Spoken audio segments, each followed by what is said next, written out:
Trigger warning, 18 plus. This story contains violence, emotional abuse, unalive attempt, and sensitive content. Listener discretion is advised. By the time I turned 13, the abuse reached new heights of cruelty and degradation. Pandora's twisted mind found new ways to torment me, to break me down until I was nothing more than a shell of a person. One of the punishments that is forever carved into my mind was when she made me stand naked on a scale, my hands raised above my head. She would inspect my body, her eyes filled with disgust and contempt.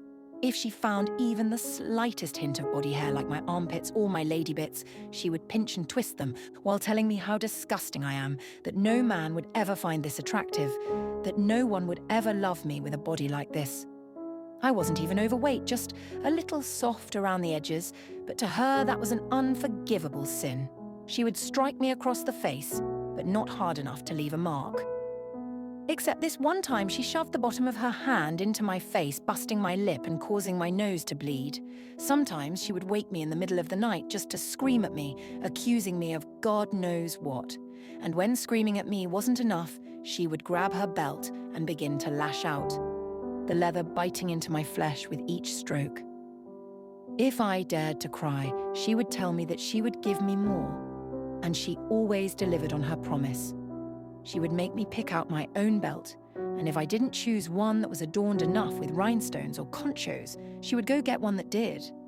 I remember one time she beat me so savagely that my back, arms, and legs were covered in purple and green welts.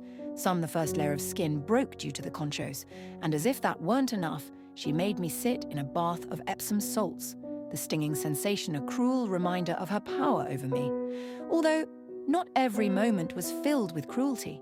In fact, it was the stark contrast between her moments of affection and her bouts of rage that made the abuse even more confounding.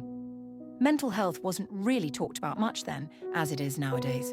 Looking back, that woman was definitely mentally ill. She would shower me with love and affection one moment, only to flip a switch and become a monster the next. It was a roller coaster of emotions that left me constantly off balance, never knowing which version of her I would face. Every once in a while, she would do this cruel thing, like promise me a horse I would never have to sell, let me fall in love with them, and then sell them out from under me, claiming she forgot she promised it. The betrayal cut deep, but I kept it hidden, putting on a brave face for her. Mostly because I wasn't allowed to feel anything but happiness. I wasn't allowed to have a bad day, and if I didn't have a smile on my face, I would be accused of sulking and having a bad attitude. I think she just didn't like seeing the sadness and fear seeping out from behind my mask. And I knew she surely didn't want anyone else seeing it and asking questions.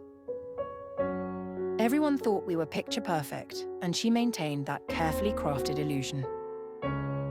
It was years of this love-hate battle of me trying to be perfect, and her never being satisfied.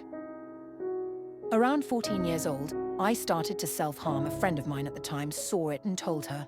So one night, right before I was about to go to bed, she came into my room and shut the door and told me to take the band-aids off my inner arms.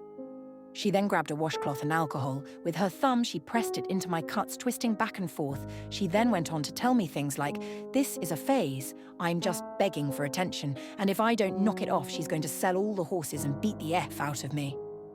After that, it was a couple years of her picking fights with me, yelling at me that I'm reserved and that I don't love her, that I don't care about her, and that I invoke her to act this way, and then turning around and crying to me, begging me to open up to her, but I couldn't. How could she have expected me to? Especially after the time she had found and read through my diary. I'd just come in from the barn to her sitting on the couch with my diary, her glasses on and a pen in her hand. She peered at me through the top of the lenses, doing that grinding thing she did with her teeth when she was really mad at me.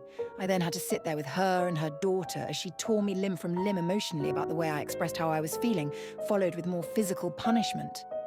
After that, I stayed locked up inside myself, numbed from the trauma.